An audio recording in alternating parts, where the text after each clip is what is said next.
എല്ലാ വെള്ളിയാഴ്ചയും നമ്മൾ പള്ളിയിൽ വരുന്നു, ഖുതുബ കേൾക്കുന്നു, നിസ്കരിക്കുന്നു, പിരിഞ്ഞു പോകുന്നു. അതൊരു ചടങ്ങായിട്ട് മാറുന്നുണ്ടോ എന്ന് നമ്മൾ ശരിക്കൊന്ന് ചിന്തിക്കണം. ഖുതുബക്കൊരു ലക്ഷ്യമുണ്ട്. അത് ആഴ്ചയിൽ നടക്കുന്ന ഒരു ഏർപ്പാട് എന്ന നിലക്ക് തീർന്നു പോകേണ്ട ഒരു സംഗതിയല്ല. അള്ളാഹുവിൻ്റെ റസൂൽ സല്ലല്ലാഹു അലൈഹി വസല്ലമ മദീന പള്ളിയിൽ ഖുതുബ നടത്തിയത് എങ്ങനെയായിരുന്നു? യഖ്റഉൽ ഖുർആൻ വയുദക്കിറുൻ നാസ്. സല്ലല്ലാഹു അലൈഹി വസല്ലമ ഖുർആന്റെ ആയത്തുകൾ ഓതുന്നു, ജനങ്ങളെ ഉത്ബോധിപ്പിക്കുന്നു. ഖുതുബയിലൂടെ നടക്കേണ്ടത് ഉത്ബോധനമാണ്. അള്ളാഹുവിൻ്റെ റസൂൽ സല്ലല്ലാഹു അലൈഹി വസല്ലമ കഅന്നഹു മുൻദിറു ജയ്ഷിൻ. ഖുതുബ പറയുമ്പോൾ ഒരു സൈന്യത്തിന് കമാൻഡ് കൊടുക്കുന്ന കമാൻഡറെ പോലെ ആയിരുന്നു എന്നാണ് പറഞ്ഞത്. ഇഷ്തദ്ദ ഗളബു, നബി സല്ലല്ലാഹു അലൈഹി വസല്ലമയുടെ കോപമൊക്കെ ജ്വലിക്കും. വഅലാ സൗതു, അള്ളാഹുവിൻ്റെ റസൂൽ സല്ലല്ലാഹു അലൈഹി വസല്ലമയുടെ ശബ്ദം ഉയരും, മുഖം ചുമക്കും. അങ്ങനെയാണ് അള്ളാഹുവിൻ്റെ റസൂൽ സല്ലല്ലാഹു അലൈഹി വസല്ലമ ഖുതുബ പറഞ്ഞിരുന്നത്. ആ ഖുതുബ മദീനയെ മാറ്റി. അത് അള്ളാഹുവിൻ്റെ റസൂൽ സല്ലല്ലാഹു അലൈഹി വസല്ലമയുടെ സ്വഹാബിമാരെ മാറ്റി.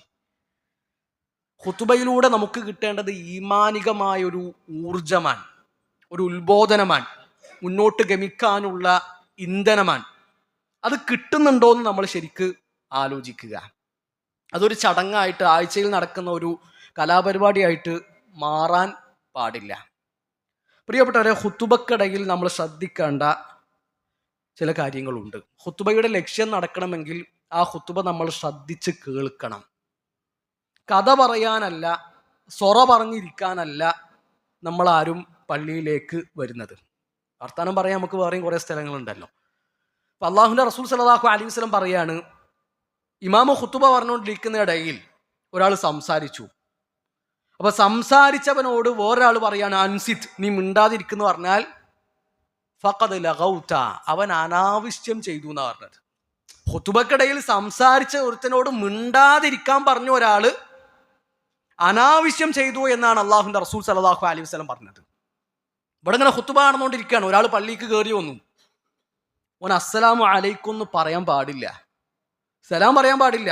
ഖുതുബ നടക്കുന്നതിനിടയിൽ കയറി വരുന്ന ഒരാൾ, ഇനി ഒരാൾ സലാം പറഞ്ഞു, അറിയാതെ സലാം പറഞ്ഞു, ആ സലാം നമ്മൾ മടക്കാനും പാടില്ല. വാക്കുകൊണ്ട് വഅലൈക്കും അസ്സലാം എന്ന് മടക്കാൻ പാടില്ല. ഖുതുബ കഴിഞ്ഞിട്ട് പറയാ, നിങ്ങൾ സലാം മടക്കാത്തതിനൊന്നും വിചാരിക്കരുത്. ഖുതുബ പറയുന്നതിനിടയിൽ സംസാരിക്കാൻ പാടില്ല, സലാം പറയാൻ പാടില്ല, സലാം മടക്കാൻ പാടില്ല. അതുകൊണ്ടാണ് ഞാൻ മടക്കാതിരുന്നത്. നിങ്ങൾ ഉള്ളിലൊന്നും വെക്കരുത്. ഇത് ഖുതുബ കഴിഞ്ഞിട്ട് പോകുമ്പോൾ പറയാ, തിരുത്തി കൊടുക്കുക. അല്ലെ, ഒരാള് ഖുതുബക്കിടയിൽ തുമ്മി, അയാൾക്ക് അൽഹംദുലില്ലാ എന്ന് പറയാം. എല്ലാവരും കേൾക്കുന്ന കോലത്തിലല്ല, മൂപ്പർക്ക് കേൾക്കുന്ന നിലക്ക് മൂപ്പർക്ക് ഒറ്റക്കം ചെയ്യാം, അൽഹംദുലില്ലാ എന്ന് പറയാം. ഇനി ഒരാൾ അൽഹംദുലില്ലാ എന്ന് പറയുന്നത് നമ്മൾ കേട്ടു, അവിടെ നമുക്ക് യർഹമുക്കല്ലാ എന്ന് പറയാൻ പറ്റൂല.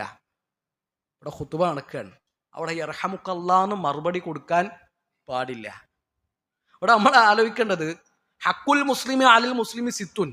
ഒരു മുസ്ലിമിന് വേറൊരു മുസ്ലിമിനോടുള്ള 6 അവകാശങ്ങൾ എണ്ണി പറഞ്ഞപ്പോൾ അള്ളാഹുവിൻ്റെ റസൂൽ സല്ലല്ലാഹു അലൈഹി വസല്ലം എണ്ണി പറഞ്ഞ 2 കാര്യങ്ങളാണ്. ഒന്ന്, കണ്ടാ സലാം പറയണം. അല്ലെ, തുമ്മിയിട്ട് അൽഹംദുലില്ലാ എന്ന് പറഞ്ഞാൽ യർഹമുക്കല്ലാ എന്ന് ഓർക്ക് വേണ്ടി പ്രാർത്ഥിക്കണം. ആ 6 അവകാശങ്ങളുടെ കൂട്ടത്തിൽ എണ്ണി പറഞ്ഞ സംഗതികളാണ് ഈ പറഞ്ഞതൊക്കെ. അതുപോലും ഖുതുബ നടക്കുമ്പോൾ പറ്റൂല എങ്കിൽ പിന്നെ എങ്ങനെയാ നമ്മൾ ഖുതുബ നടക്കുമ്പോൾ അതിൻ്റെ ഇടയിൽ ഇരുന്നിട്ട് നാട്ടുവർത്താനം പറയാ, മക്കളെ കല്യാണക്കാര്യം പറയാ, പുതിയാപ്പള ഗൾഫിൽ നിന്ന് വന്നത് പറയാ, ഗൾഫിലേക്ക് തിരിച്ചു പോകുന്നത് പറയാ, ജോലിക്കാര്യം പറയാ, വീട്ടിലെ വിശേഷങ്ങൾ പറയാ, വിരുന്നു പോയടുത്തുള്ള വർത്താനം പറയാ. അപ്പോൾ മെയിൻ ഹാളിൽ അങ്ങനത്തെ ഒരു പ്രശ്നമില്ല. എന്നാൽ മുകളിൽ ഇരിക്കുന്ന ആൾക്കാർ ശ്രദ്ധിക്കണം. അവിടെ കൂടുതലും കുട്ടികളാണ്. അപ്പോൾ സംസാരിക്കുന്ന വിഷയത്തിൽ ശരിക്ക് ശ്രദ്ധിക്കുക. നമ്മുടെ സഹോദരിമാർ പ്രത്യേകം ശ്രദ്ധിക്കുക. ഖുതുബക്കിടയിൽ വർത്താനം പറയാൻ പറ്റൂല. വർത്താനം പറയാൻ നമുക്ക് വേറെ എത്ര സമയമുണ്ട്? ഖുതുബ കഴിഞ്ഞു, നിസ്കാരം കഴിഞ്ഞ് നിങ്ങൾ മുറ്റത്തേക്ക് ഇറങ്ങിയിട്ട് കഥ പറഞ്ഞോളി, വൈകുന്നേരം വരെ പറഞ്ഞോളി, ഒരു പ്രശ്നമില്ലല്ലോ. ഖുതുബക്കിടയിൽ പറയുമ്പോൾ ഒന്ന്, അത് നമ്മളെ ഖുതുബ കൊളാവാണ്, നമ്മുടെ ജുമാക്ക് കിട്ടുന്ന കൂലിയാണ് കുറയുന്നത്. അതുകൊണ്ട് രണ്ടാമത്തെ ഒരു കാര്യം, ഇവിടെ സ്വസ്ഥമായിട്ടിരുന്ന് ആഴ്ചയിൽ ഒരു ദിവസം ഒരു ഉത്ബോധനവും ഒരു ഉപദേശം കേൾക്കാൻ വരുന്ന ആൾക്കാരുണ്ടാകും. ഓർക്ക് നമ്മുടെ സംസാരം ഒരു ശല്യമായിട്ട് മാറാൻ പാടില്ല. അപ്പം ആ വിഷയം നമ്മൾ ശരിക്ക് ഗൗരവത്തിൽ തന്നെ ഓർക്കണം.